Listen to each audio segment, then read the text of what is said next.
اعوذ باللہ من الشیطان الرجیم بسم اللہ الرحمن الرحیم الحمد للہ رب العالمین وللعاقبۃ المتقین والصلاة والسلام علی رسولہ محمد وعلی آلہ واصحابہ وذریاتہ وعلماء ملتہ واولیاء طریقتہ اجمعین، اما بعد،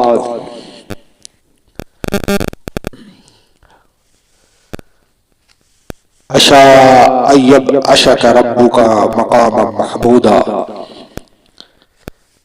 قریب ہے کہ تمہیں تمہارا رب ایسی جگہ کھڑا کرے گا جہاں سب تمہاری حمد و ثنا کریں گے۔ عزیزان ایمان، پڑھی گئی آیت کریمہ سورہ بنی اسرائیل کے آیت نمبر 78 سے لی گئی ہے۔ قیامت کا برپا ہونا ایک تلخ حقیقت ہے۔ جس طرح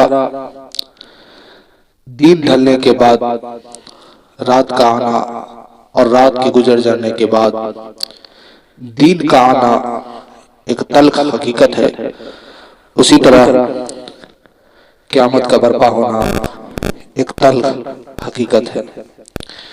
جب قیامت کے قائم ہونے کا وقت نزدیک آ جائے گا تو 3-4 سال تک لوگ غفلت میں پڑے رہیں گے اور دنیاوی نعمتیں، دولت اور شہوت رانی بکثرت ہو جائے گی، اور آخرکار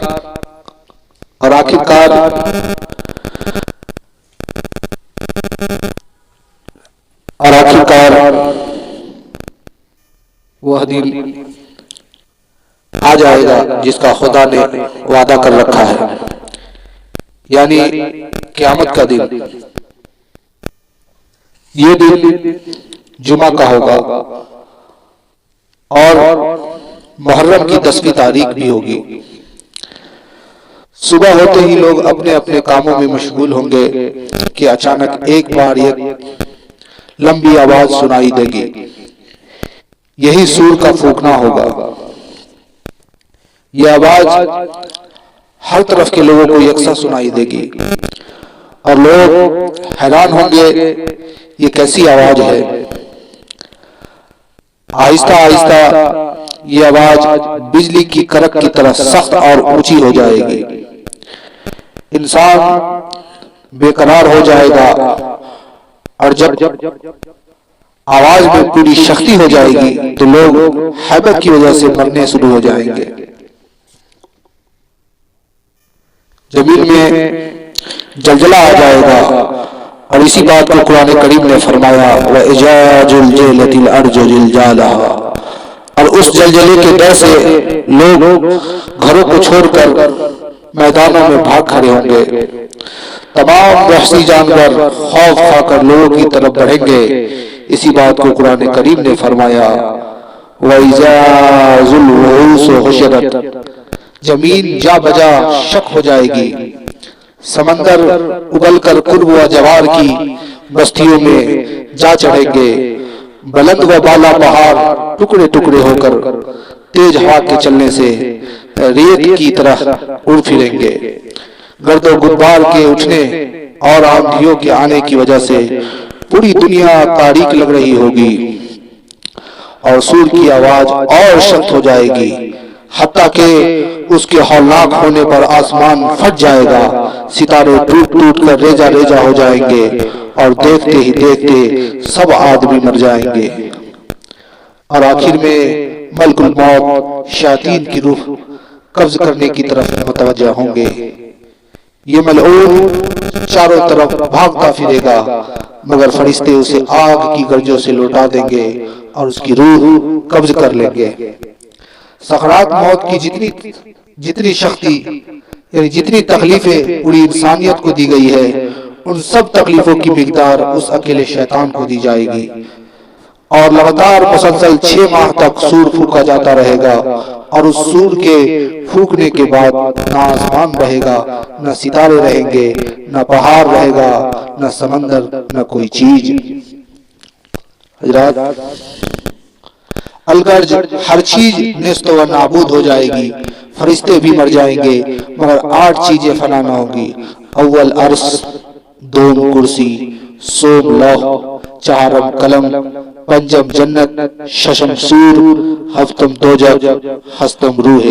لیکن روحوں کو بھی کچھ مدت کے لیے بے خودی ضرور ہوگی، اور جب اللہ تعالیٰ کی ذات کے علاوہ کوئی نہ رہے گا تو اللہ تعالیٰ فرمائے گا کہاں ہے حکومتوں کے دعوے دار اور بادشاہ، کس کے لیے ہے آج کی سلطنت؟ پھر خود ہی ارشاد فرمائے گا خدا یکتا و قہار کے لیے ہے۔ پھر ایک وقت تک اللہ کی ذات ہی رہے گی، پھر ایک مدت کے بعد اجسر نو پیدائش کا سلسلہ جاری کرے گا، لیکن یہ مدت کتنی ہوگی اسے اللہ کے علاوہ کوئی نہیں جانتا ہے۔ آسمان، زمین اور فرشتوں سبھی کو پیدا فرمائے گا، روحیں اپنے جسموں میں چلی جائیں گی، لوگ گرتے پڑتے سور کی آواز کی طرف دوڑیں گے۔ یہ سور بیت المقدس کے اس مقام پر پھونکا جائے گا جہاں سہجہ معلق ہے۔ سب سے پہلے زمین میں سے حضرت محمد صلی اللہ علیہ وسلم اٹھیں گے، آپ کے بعد حضرت عیسیٰ علیہ السلام، پھر جگہ جگہ سے انبیاء و صدیقین، شہداء و صالحین اٹھیں گے، ان کے بعد مومنین، پھر فاسقین، پھر کفار۔ تھوڑی دیر کے بعد یک کے بعد دیگر برآمد ہوں گے۔ حضرت ابو بکر و عمر رضی اللہ تعالیٰ عنہ آپ صلی اللہ علیہ وسلم اور حضرت عیسیٰ کے درمیان ہوں گے۔ آپ صلی اللہ علیہ وسلم کی امت آپ کے پاس اور دوسرے نبیوں کی امتیں اپنے اپنے نبیوں کے پاس جمع ہو جائیں گی۔ خوف اور دہشت کی وجہ سے سب کی آنکھیں آسمان کی طرف لگی ہوگی اور سورج کو اس قدر قریب کر دیا جائے گا گویا بس 1 میل پر ہے۔ آسمان کی طرف چمکنے والی بجلیاں اور خوفناک آوازیں سنائی دیں گی۔ سورج کی گرمی کی وجہ سے تمام کے بدنوں سے پسینہ جاری ہو جائے گا۔ پیغمبروں اور نیک بخت مومنوں کے تو صرف تلوے تر ہوں گے، عام مومنین کے ٹخنے، پڈلی، گھٹنے، جانوں، کمر، سینہ اور گردن تک اعمال کے مطابق پسینہ چر جائے گا۔ کفار اور کانوں تک پسینہ میں غرق ہوں گے، کفار منہ اور کانوں تک پسینے میں غرق ہوں گے اور اس سے ان کو سخت تکلیفیں ہوں گی۔ تب لوگ اپنی پیاس بجھانے کی غرض سے حوض کوثر کی طرف جائیں گے۔ دوسرے نبیوں کو بھی حوض کوثر دیا جائے گا، لیکن وہ اپنی لذت اور وشقت میں آپ صلی اللہ علیہ وسلم کی حوض کوثر سے کمتر ہوں گے، اور 7 گروہ ایسے ہوں گے جن کو اللہ تعالی اپنے عرش کے سائے میں جگہ نصیب فرمائیں گے۔ ایک لمبا عرصہ یوں ہی لوگ حشر کے میدان میں کھڑے رہیں گے۔ مجبور ہو کے لوگ شفاعت کی غرض سے حضرت آدم علیہ السلام کے پاس جا کر عرض کریں گے کہ اے ابو بصر، آپ ہی وہ شخص ہے جنہیں خدا تعالیٰ نے اپنی قدرت سے پیدا کیا، فرشتوں سے سجدہ کرایا، جنت میں سکونت عطا فرمائی، تو آپ ہماری سفارش کریں۔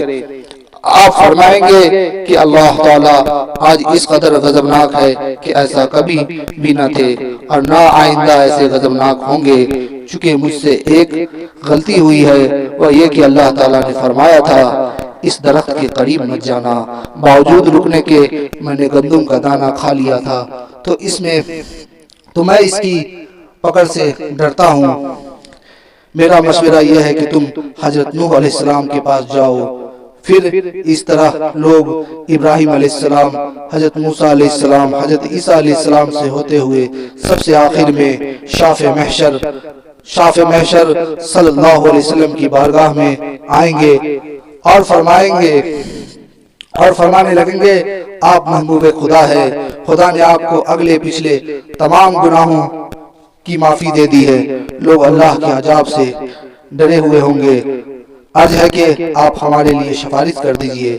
آپ فرمائیں گے ہاں، اللہ تعالیٰ نے مجھے ہی یہ مقام عزت نصیب فرمائی ہے، میں ضرور تمہاری سفارش لے کر بارگاہ خداوندی میں جاؤں گا۔ پھر لوگوں کی جان میں جان آئے گی، ادھر سیدنا جبرائیل علیہ السلام براق لے کر حاضر ہو چکے ہوں گے. حضرت براق پر سوار حضور براق پر سوار ہو کر آسمان کی طرف پرواز ہوں گے.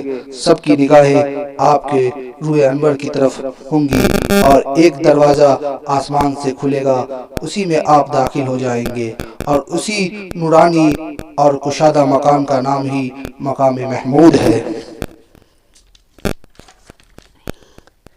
ایک ہم وہاں پہنچے, اب ہم وہاں پہنچ چکے ہیں جہاں سے بات شروع کی تھی, یعنی عسا ایب آسکا مقام محمودہ, ان قریب آپ کا رب آپ کو مقام محمود پر کھڑا کرے گا. اگر زندگی سلامت رہی تو پھر کسی دوسرے دن اس سے آگے کے واقعات بیان ہوں گے. اللہ رب العزت کی بارگاہ میں دعا ہے ہم سبھی کو حضور کی شفاعت نصیب ہو, آمین ثم آمین. وما علینا الا البلاغ.